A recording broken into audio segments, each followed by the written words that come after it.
If sports are a metaphor for life, my next guest says a standout example came out of the recent BYU-Baylor game. After a double overtime victory, Cougar fans stormed the field, jumping, cheering, celebrating. But in the middle of the hype, BYU's quarterback Jaren Hall simply hugged and held BYU's kicker, Jake Oldroyd, who was in tears celebrating a victory that was almost lost for the Cougars after he missed 2 field goals. They embraced for minutes, neither pulling away. They were just content being there for each other. Studio 5 relationship contributor Dr. Matt Townsend said that for him, it was the most important play of that game, and that in that moment, we all witnessed the importance of simply caring for one another, even as the world moves around us.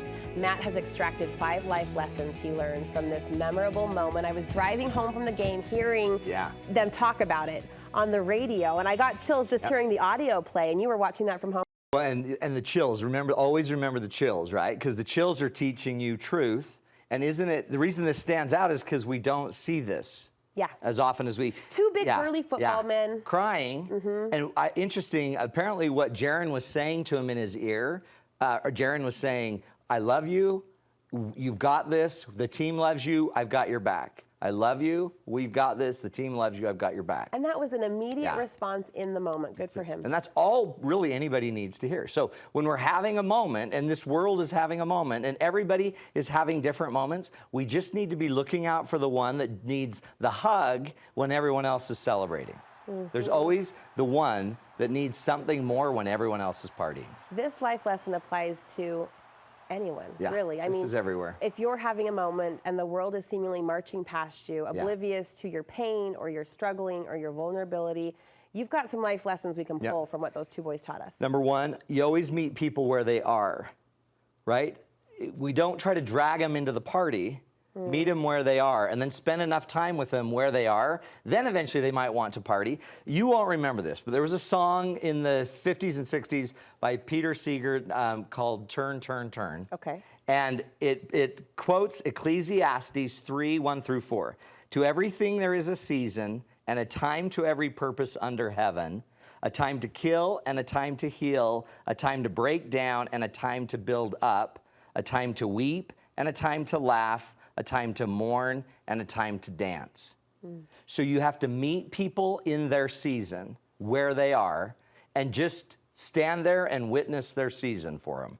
And you don't have to say much more. I love you, I've got you, we've got your back, we can get through this, right? And so there are seasons, let people be where they are, but always let them know that you're gonna be there and meet them where they are.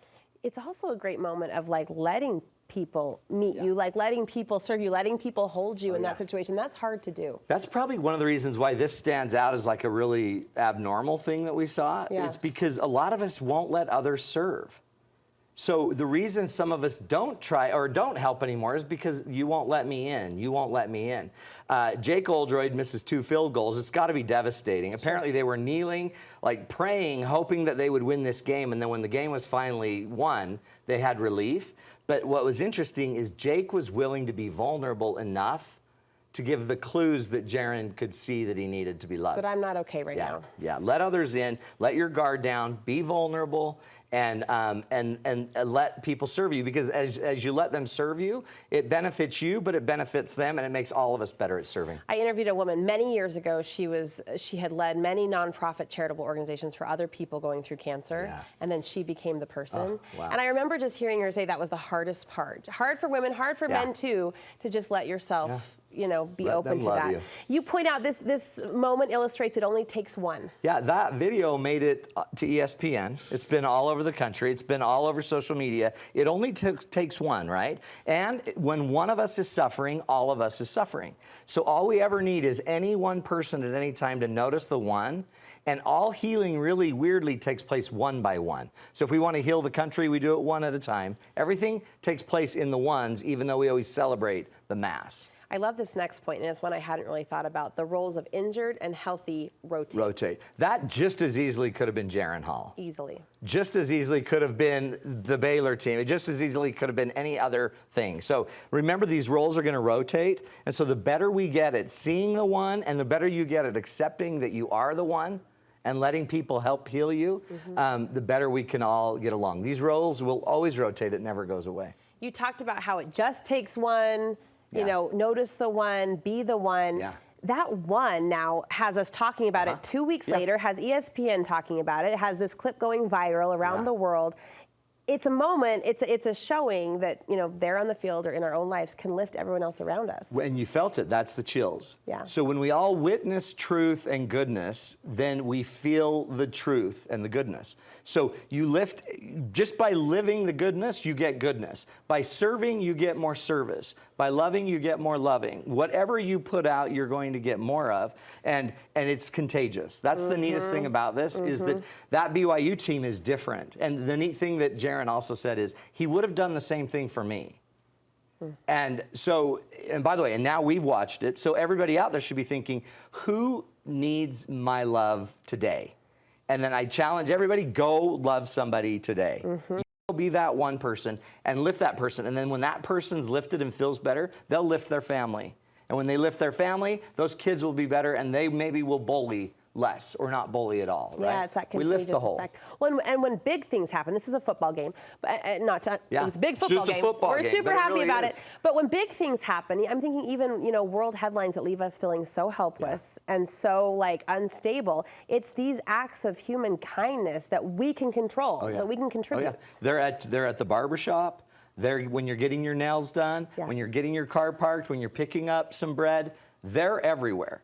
And the coolest thing about this, too, why it's contagious, is because you don't create love and belonging once. We create it in like 5-second intervals 100 times a day.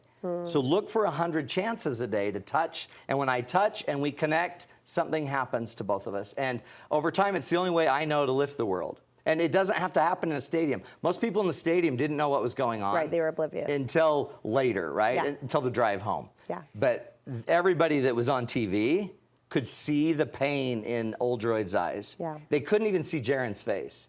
But it doesn't matter, because we can be faceless if we're serving the one, right? Jaren didn't need any attention for that. He's probably weirded out by all the attention he's getting for it, but there's no need for attention on any of this. Just what their need is do it. Just love. Love it, Matt. Thank you so much. Thanks, Brooke. You're awesome for pointing this out and drawing our attention and giving that challenge.